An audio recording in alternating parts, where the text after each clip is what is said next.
오늘 우리에게 주신 하나님의 말씀은 느헤미야 7장 5절에서 7절까지의 말씀입니다.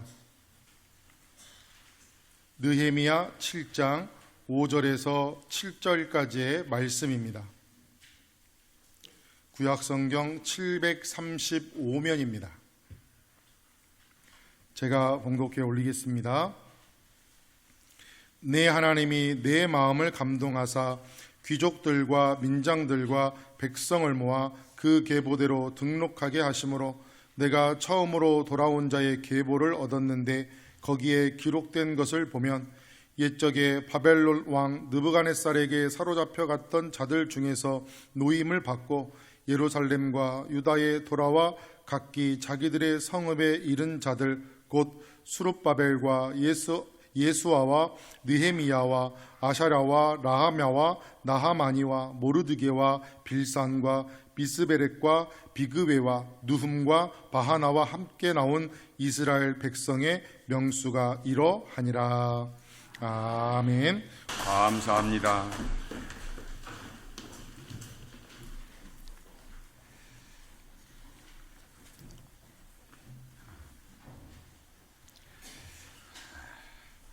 오늘 설교 제목은 하나님의 감동으로 세운 가문, 그렇게 정했습니다.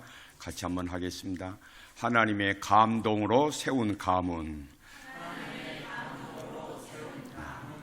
세계 2차 대전을 전후로 해서 비슷한 경험을 한 나라들이 있습니다. 첫 번째로 말한다면 우리 대한민국이죠. 우리나라는 6.25 전쟁을 치르면서 폐허가 되었습니다.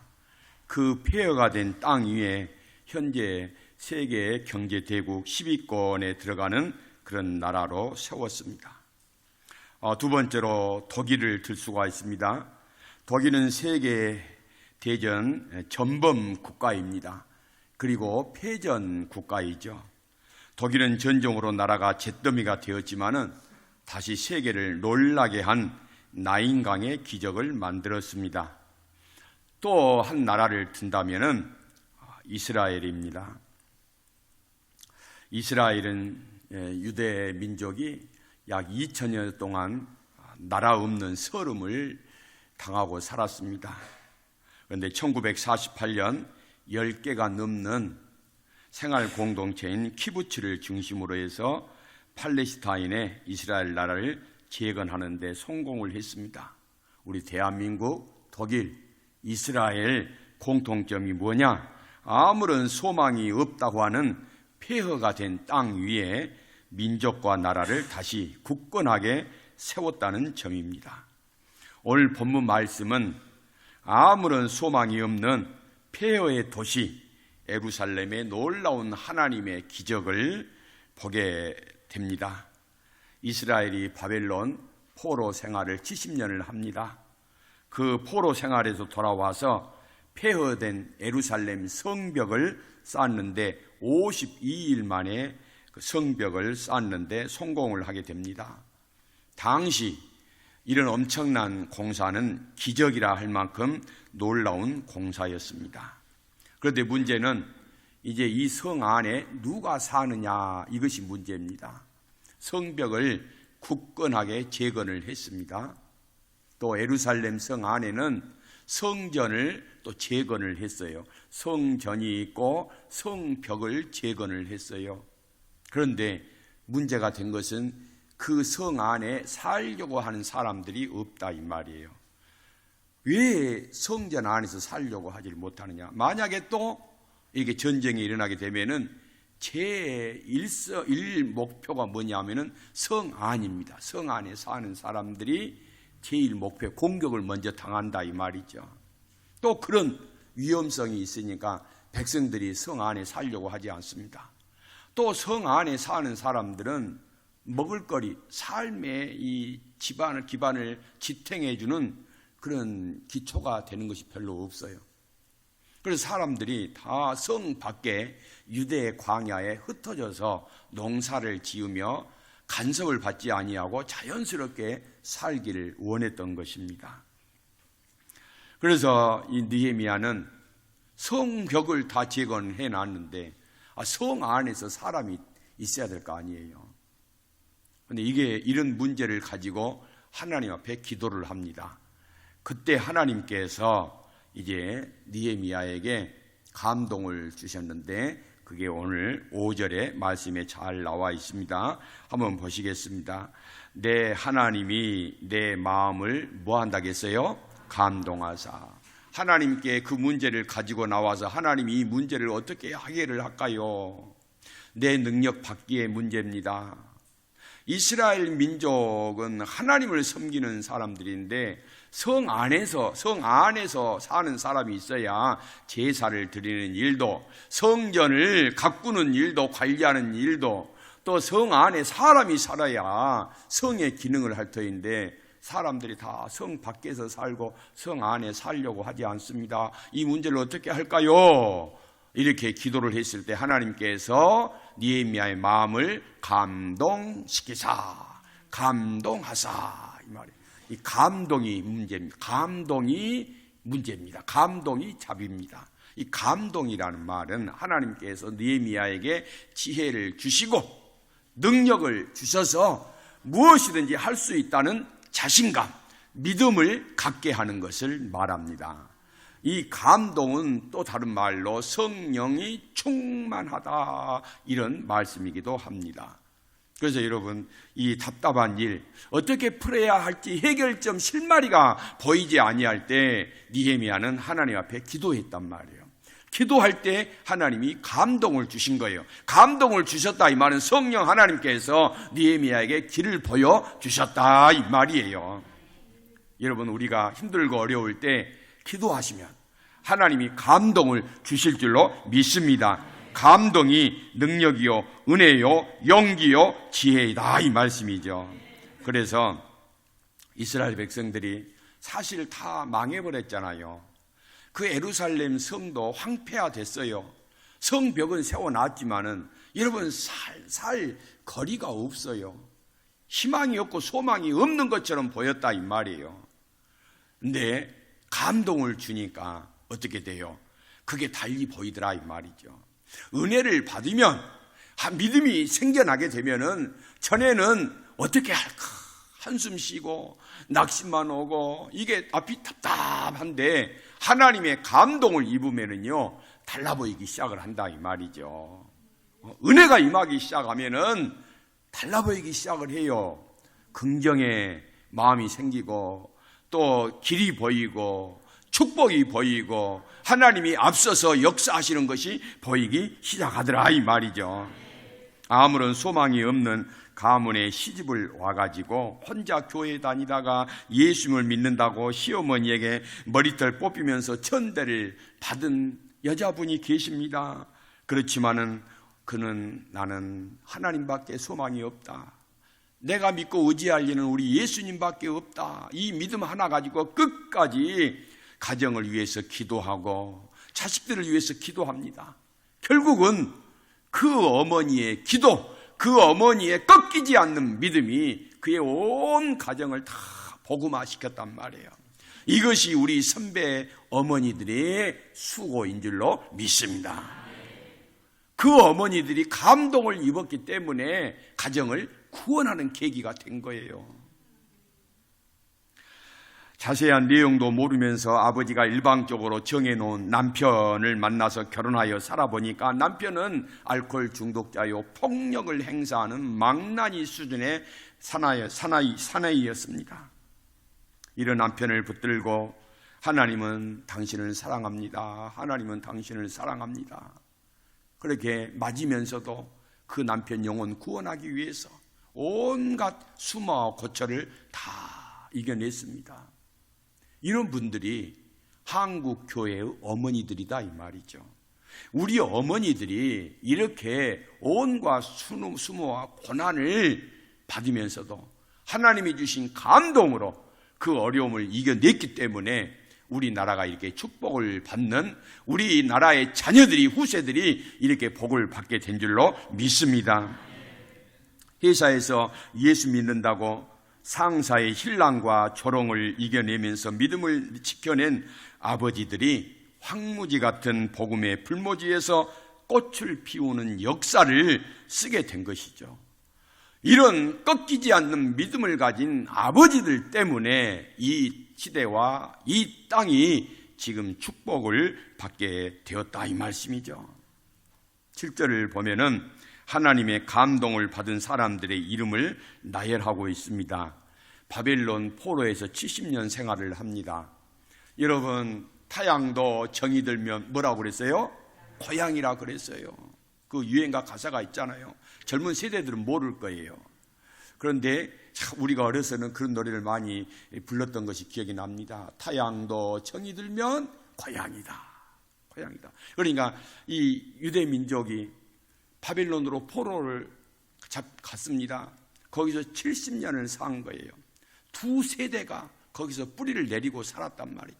이제는 고향도 잊을만 할 때가 됐습니다.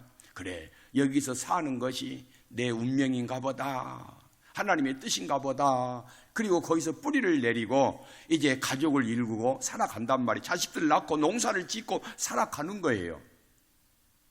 그런데 그 중에 많은 사람들이 아니다, 내 고향을 찾아가야 돼. 내 믿음의 뿌리는 예루살렘이야, 이스라엘이야. 거기에는 성전이 있고 하나님의 약속이 있고 하나님이 축복하시겠다는 언약이 있는 곳이야. 나는 그리 가야 돼. 그리고 거기 가면은 고생을 다시 시작을 해야 되고 미래가 불투명해요. 보이는 게 없어요.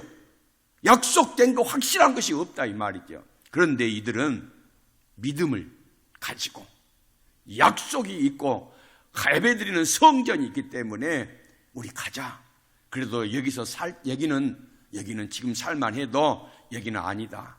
약속 있는 하나님 섬기는 곳으로 가자 해가지고 그 사람들이 왔다. 돌아온 사람들, 1차, 2차 돌아온 사람들의 명단입니다.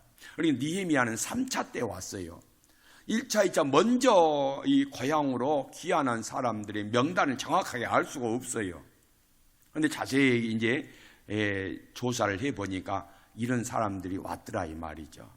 그래서 지금 7절에 그 명단을 적어놓고 있습니다. 기완에서 보니까 예루살렘 성은 황폐했습니다. 성 벽도 다 무너졌습니다. 수르바벨이 먼저 와서 성전을 재건을 했지만은 옛날에 그 솔로몬 시대의 완전한 성전이 아닌 것이에요. 그러나 믿음의 눈으로 왔잖아요. 하나님의 약속의 말씀을 붙들고 그들이 왔단 말이죠. 하나님이 감동을 주시니까요, 그 황폐한 땅이 어떻게 보여요? 소망의 땅으로 보이더라 이 말이죠.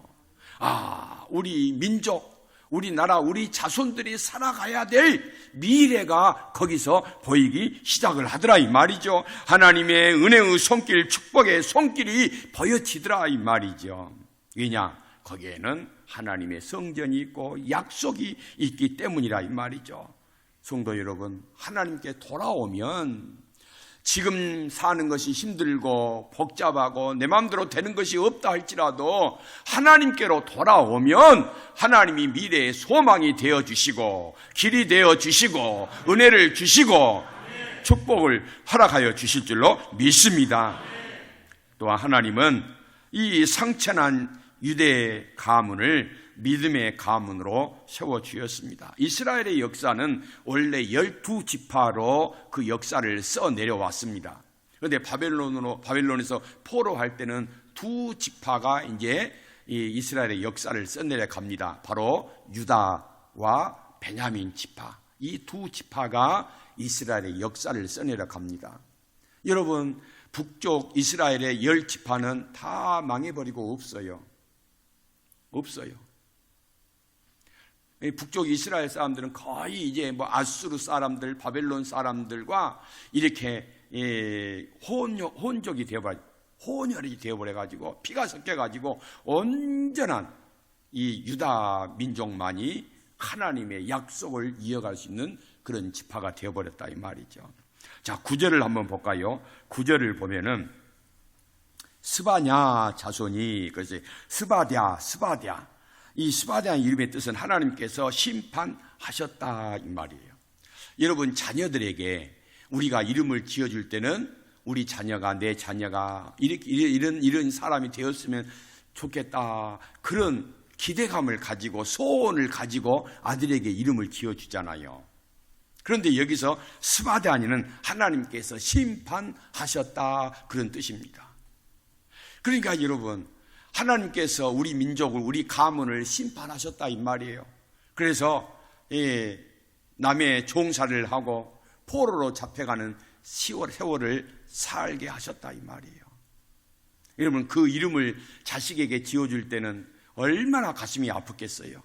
그 시대를 반영한 것이 그 사람들의 이름에서 나온다 이 말이에요. 저는 우리 아들에게 웅찬이라고 이름을 지었어요.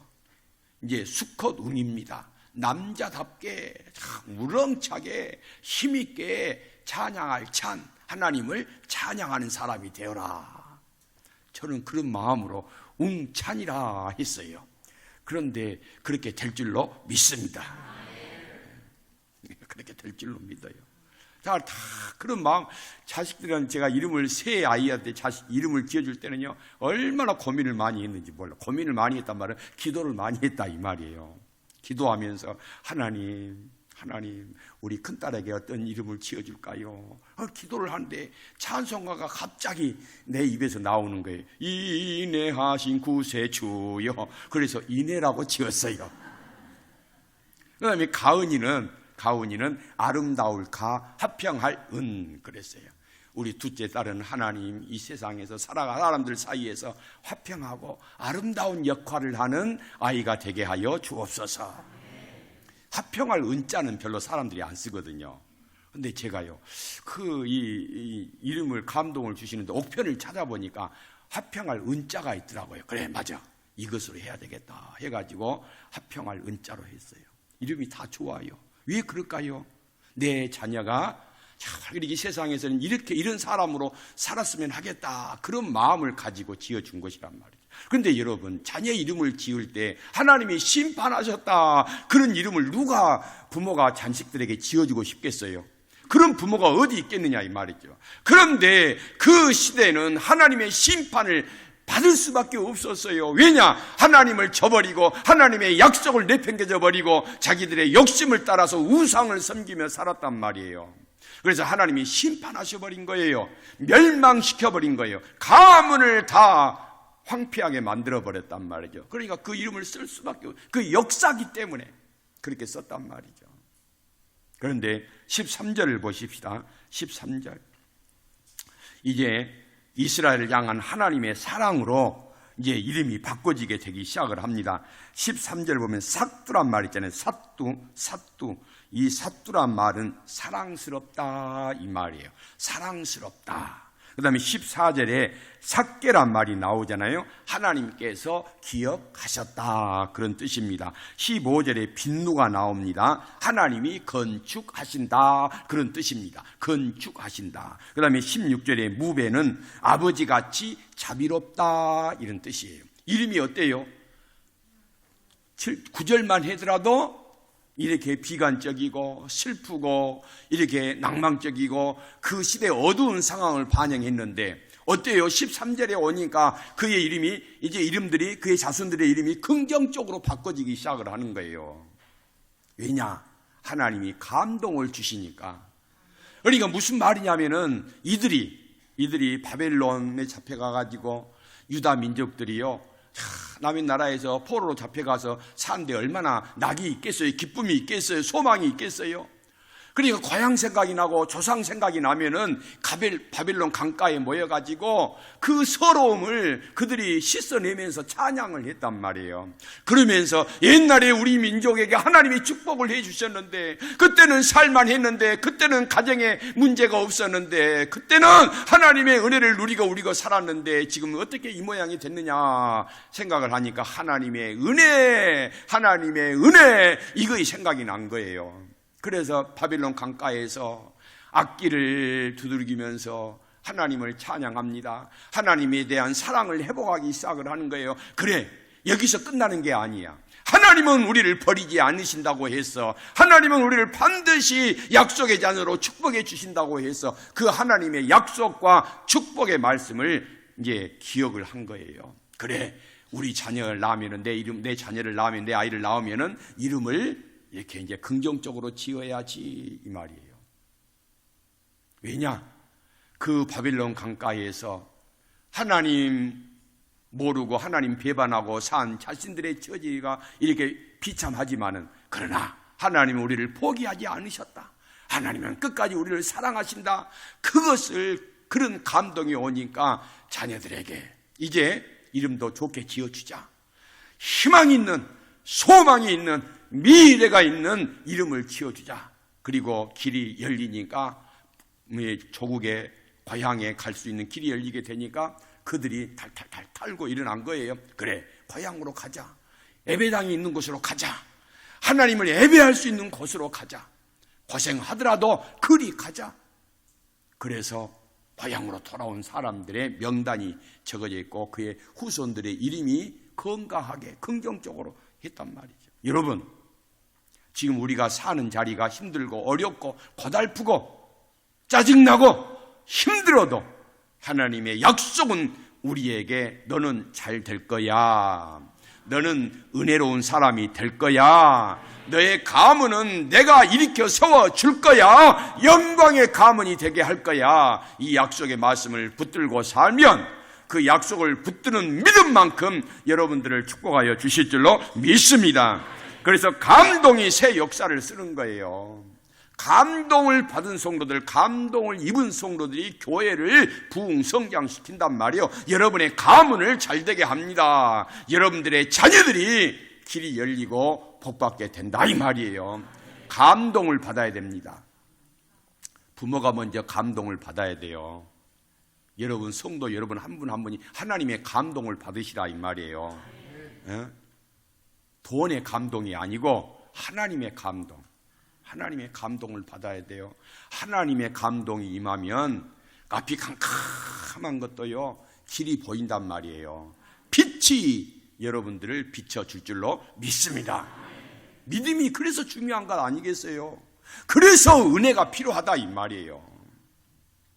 맨날 내 모양 왜 이 모양이냐, 왜 나는 이런 꼴이냐, 왜 이렇게 나는 힘드냐, 되는 것이 없냐, 여러분 그런 생각하지 마세요. 먼저 하나님의 감동을 입으시기를 바랍니다. 성도는 감동으로 살아야지 세상 것으로 사는 게 아니에요. 성도는 뭘로 산다? 감동으로 산다. 성령 충만함으로 산다, 이 말이에요. 하나님이 주신 지혜와 용기로 산다, 이 말이에요. 감동을 입으면 내가 달라집니다. 내 가정이 달라져요. 내 자녀들이 달라집니다. 여러분, 감동을 입지를 못하니까 맨날 부부간에도 맨날 그 모양이고 별로 달라진 것도 없고, 당신은 당신대로 나는 나대로 살고 자식들은 자식대로 다 그렇게 살고 그런단 말이죠. 감동을 내가 먼저 받아야 돼요. 내가 감동을 받아야 돼요.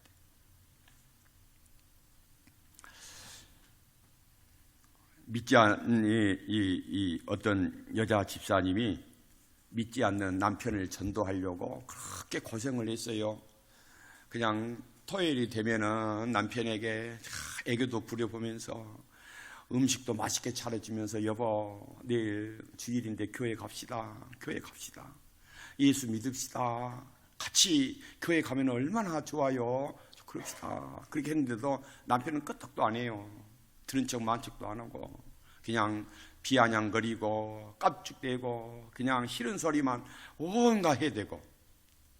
그러면 어때요? 남편이 말을 안 듣고 그러면 또 이제 막 여기서 속에서 욕이 나오고, 아이고 저런 것들 내가 저거 뭐라고 저렇게 같이 사는 거 하면서 확 속에서 올라온단 말이죠. 그런데 이렇게 안 되는 거예요. 그래서 이 집사님은 계속해서 남편을 위해서 기도하는 거예요. 남편 영혼 포기할 수가 없는 거예요. 그래서 매일매일 기도하는데 어느 날 하나님이 감동을 주시는 거예요. 야, 네 남편에게 말로 하지 말고 편지를 써라, 편지를. 감동이 온 거예요. 아, 그래서 그래, 맞아. 그러니까 생각을 해보니까 그 말이 맞은 거예요. 하나님 말씀이 감동이 맞는 거예요. 왜냐? 남편에게 교회 갑시다, 예수 믿읍시다, 구원 받아야 되지 않겠어요? 그러면 처음에는 아내 집사님이 좋은 말로 하는데 남편이 비아냥거리고 깝죽대고 막 예수가 어떻고 교회가 어떻고 그러면 어때요? 속에서 또 안 좋은 말이 나온단 말이에요. 그래가지고 또 말이 오고 가다 보면은 싸움이 되고 다툼이 되고 서로 마음에 상처만 입은 거예요. 계속해서 그렇게 했단 말이죠. 그러니까 남편의 마음은 더 굳어지고 다쳐버린단 말이에요. 그래서 아하, 하나님이 감동을 주셨구나. 그래서 편지를 싹 씁니다. 다 써놓고 보니까 좀 고쳐야 될 부분이 있어요. 그래서 다시 고치고 또 좀 이게 몇 번을 고쳐서 다 보니까 괜찮아. 남편이 은혜를 받겠어. 그래서 편지를 보냅니다. 한 번, 두 번, 세 번 계속해서 보내는데요. 편지를 받아본 남편이요, 어때요? 마음이 조금씩 열리기 시작을 하는 거예요. 정말로 내 아내의 마음이, 진실한 마음이 거기에 딱 담겨져 있는 것을 그 남편도, 돌 같은 남편의 마음도 그게 보이더라 이 말이죠. 그러니까 이제 나중에 그래, 그만해. 내가 당신의 사랑을 확인했어. 그리고 나 교회 나갈게. 교회 나왔단 말이에요. 그분이 장로님이 됐어요. 여러분, 감동을 받아야 돼요. 감동을 받아야 된다니까요. 감동 받으세요. 특별히 부모님 안 믿고 남편 안 믿고 자녀들 안 믿는 가정은 내가 뭐 해야 된다? 감동을 받아야 된다. 하나님의 감동을 받아야 된다니까요.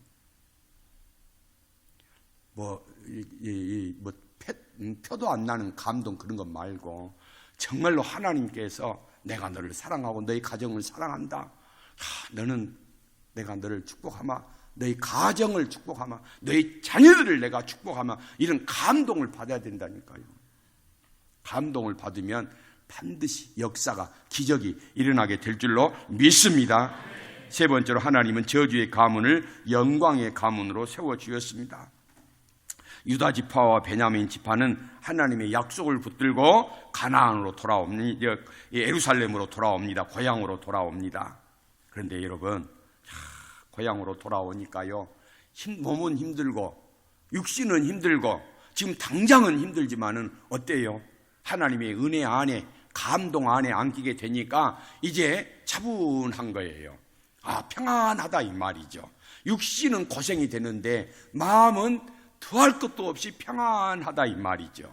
그러니까 여러분 어때요? 전에는 보이지 않던 그런 길이 보이게 되고요, 미래가 보이게 되고요, 하나님의 약속이 보이게 되더라 이 말이죠. 여러분, 하나님이 감동을 해주시면 여러분의 앞길이 편안하고 미래가 열리고 길이 열리고 축복이 임할 줄로 믿습니다. 여러분, 혹시 덮어버리고 싶고 숨기고 싶은 과거가 있습니까? 옛날에 그런 실수가 있습니까? 질병과 아픔이 있습니까? 남에게 말하고 싶지 않는 그런 어두운 것이 있냐 이 말이죠. 그런 것들도 주님 앞에 나오면 하나님이 감동을 해 주시고 다 십자가에 묻어버리게 하실 줄로 믿습니다. 더 이상 과거에 묶여서 살지 않게 된다 이 말이죠. 여러분, 예수님의 족보를 보십시오. 예수님의 족보도 보면은요, 기생도 있어요. 감추고 싶죠. 여러분의 조상들 중에 여러분 기생이 있다면 그걸 누가 이야기를 합니까? 그런데 성경은 예수님의 족보에 기생이 있다는 것을, 간통자가 있다는 것을, 근친 상간자도 있다는 것을, 이방 여인이 있다는 것을 다 기록을 했잖아요. 왜요? 여러분, 과거에 아픈 것들, 과거에 숨기는 것들, 숨기고 싶은 것들 하나님 앞에 가지고 나오면 하나님이 다 그것을 바꿔서 영광이 되게 하실 줄로 믿습니다. 이것이 기독교의 힘이란 말이에요. 기독교의 역설적인 은혜란 말이죠. 이 믿음을 가집시다. 그래서 하나님의 감동이 필요한 거예요. 하나님의 감동이 나에게 임하면 내 가정이 살고 자녀가 살고 우리 교회가 산다 이 말이에요. 느헤미야의 아버지 이름은 하나님이 저주하신다, 하나님이 방해하신다, 하나님이 어둡게 하신다인 하가랴입니다. 아까 좀 이름 이야기를 했습니다만은, 그러니까 느헤미야의 아버지의 이름은 하나님이 저주하신다, 하나님이 방해하신다, 하나님이 어둡게 하신다였단 말이죠. 그런데 하가랴라고 하는 이 사람이 다 보니까 하나님의 감동이 임하니까 어때요? 아, 이런 하나님이 방해하시고 하나님이 어둡게 하시고 하나님이 저주하신 거 내 대에서 끊어버려야 되겠다. 그리고는 자기 대에서 그걸 끊어버립니다. 그래가지고 자기 두 아들이 있는데 하나는 느헤미야고 하나는 하나니입니다. 하나니. 그래서 느헤미야는 뭐예요? 하나님이 이루하시다. 하나님이 이루하신다. 그런 뜻이에요. 또 하나니는 하나님이 자비하시다. 하나님은 자비하시다. 그 이름을 두 아들에게 붙여준 거예요. 여러분, 나에게 내 가문에 있고 내가 당한 고통과 아픔과 슬픔과 상처, 좋지 않는 것들 여러분에 대해서 여러분 자신에게서부터 끊으셔야 돼요. 끊어야 됩니다. 예수의 이름으로 단호하게 물리치시고 끊으십시오. 그러면 정말 여러분의 자녀들이 느헤미야처럼 하나님 앞에 쓰임받게 되고 하나니야처럼 그렇게 복된 자녀가 될 줄로 믿습니다. 끊어야 되는 거예요. 여러분, 그것은 돈으로, 물질로, 여러분의 힘으로, 능력으로 끊어지는 것이 아닙니다. 감동을 받아야 돼요. 다시 말하면 성령으로 충만하게 되면은 모든 것이 바꿔지게 될 줄로 믿습니다. 하나님의 감동을 입은 여러분들, 우리를 복되게 하실 분은 우리 예수님 뿐입니다. 우리의 가정을 새롭게 하실 분은 예수님 뿐입니다. 우리 가정을 다시 일으키실 분도 예수님이십니다. 우리를 강건하게 하실 분도 예수님이요, 우리의 가정을 영광스러운 가정이 되게 하실 분도 예수님이신 줄로 믿습니다. 기도하겠습니다. 하나님 아버지, 감사드립니다. 우리에게 이렇게 하나님의 감동을 주셔서 하나님의 은혜로 살아가게 하시니 감사합니다. 하나님, 우리 여천 중앙교회 성도님들의 한 사람 한 사람에게 감동을 주시옵소서. 느헤미야를 감동시킨 그 하나님의 감동이 이 시간에 우리 성도님들 한 분 한 분에게 충만하게 임하여 주옵소서.